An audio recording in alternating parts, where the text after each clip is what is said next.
Hello friends, आज हम बात करेंगे और एक नए ऑब्जेक्टिव क्वेश्चन सेट के बारे में जो कि अर्थशास्त्र यानी इकोनॉमिक्स के हैं और ये सेट नंबर 3 है। तो यदि आप किसी दूसरे सब्जेक्ट के ऑब्जेक्टिव क्वेश्चन सेट को देखना चाहते हैं तो वीडियो के प्लेलिस्ट में जाकर देख सकते हैं। और यदि आप हमारे हर अपडेट से जुड़े रहना चाहते हैं तो अभी चैनल को सब्सक्राइब करें और बेल आइकन को प्रेस करें। तो चलिए स्टार्ट करते हैं। पहला क्वेश्चन है, जो वस्तुएं दुर्लभ हो और उनकी आपूर्ति सीमित हो उन्हें क्या कहते हैं? तो इसका सही आंसर होगा आर्थिक वस्तुएं।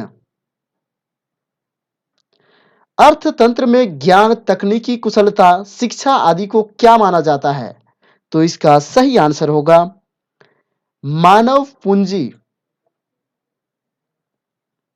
किसी उद्यमी का सबसे महत्वपूर्ण काम कौन सा होता है? तो इसका सही आंसर होगा जोखिम उठाना। निम्नलिखित में से उत्पादन का सर्वाधिक गतिशील कारक कौन सा है? तो इसका सही आंसर होगा पूंजी। निम्नलिखित में से किसकी दृष्टि से भारतीय अर्थव्यवस्था में कुटीर तथा लघु उद्योग आवश्यक हैं? तो इसका सही आंसर होगा रोजगार सृजन। औद्योगिक एवं वित्तीय विनिमय बोर्ड की स्थापना कब की गई थी? इसका सही आंसर होगा 1992। राष्ट्रीय आय समिति का गठन किस वर्ष हुआ था?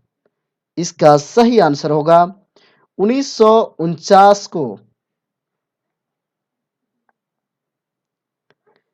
निम्नलिखित फसलों में से कौन सी फसल भारत में संसार के सभी देशों से अधिक होती है?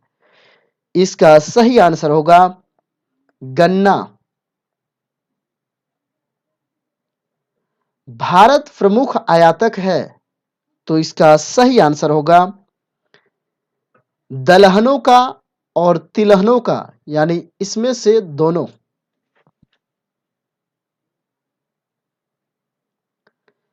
भारत में सबसे अधिक कृषि भूमि किस फसल के अंतर्गत है? तो इसका सही आंसर होगा चावल। भारत में किस फल की कृषि के अंतर्गत सर्वाधिक क्षेत्रफल है? तो इसका सही आंसर होगा आम। मोटे अनाजों का विश्व में सबसे बड़ा उत्पादक देश कौन है? इसका सही आंसर होगा भारत। कृषि लागत एवं आयोग की स्थापना कब हुई? तो इसका सही आंसर होगा 1965 ईस्वी। भारत की राष्ट्रीय आय में सर्वाधिक योगदान किसका है? इसका सही आंसर होगा तृतीयक क्षेत्र।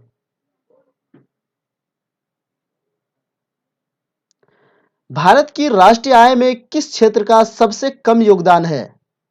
इसका सही आंसर होगा द्वितीयक क्षेत्र। भारत में राष्ट्रीय आय का आकलन करने के लिए उत्तरदायी सरकारी एजेंसी कौन है? तो इसका सही आंसर होगा केंद्रीय सांख्यिकी संगठन। निम्नलिखित में से किसको राष्ट्रीय आय में शामिल नहीं किया जाता है? इसका सही आंसर होगा लॉटरी जीतना। हमारे देश में किस मुद्रा को वैधानिक मान्यता प्राप्त है? तो इसका सही आंसर होगा पत्र मुद्रा। निम्नांकित में कौन विधि ग्राह्य मुद्रा है? तो इसका सही आंसर होगा 10 रुपये का नोट। आजकल मुद्रा का कौन सा रूप अधिक प्रचलन में है?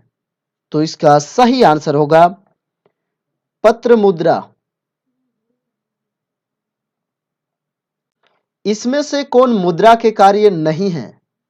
तो इसका सही आंसर होगा लेखन एवं संपादन।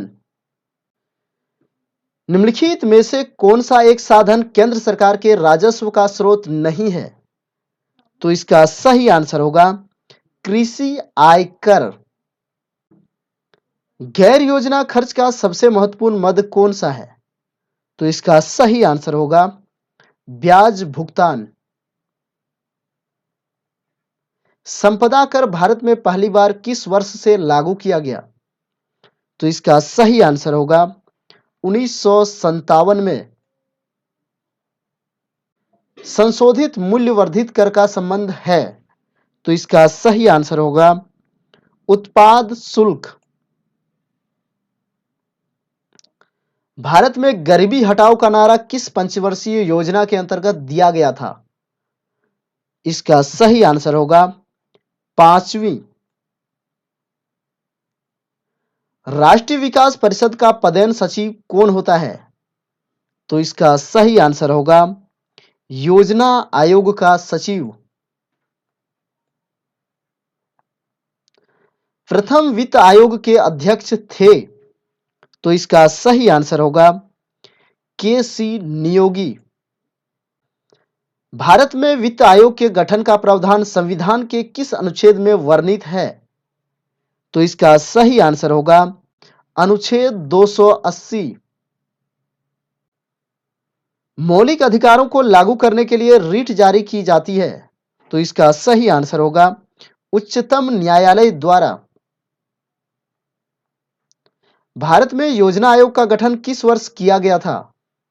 तो इसका सही आंसर होगा 1950 में।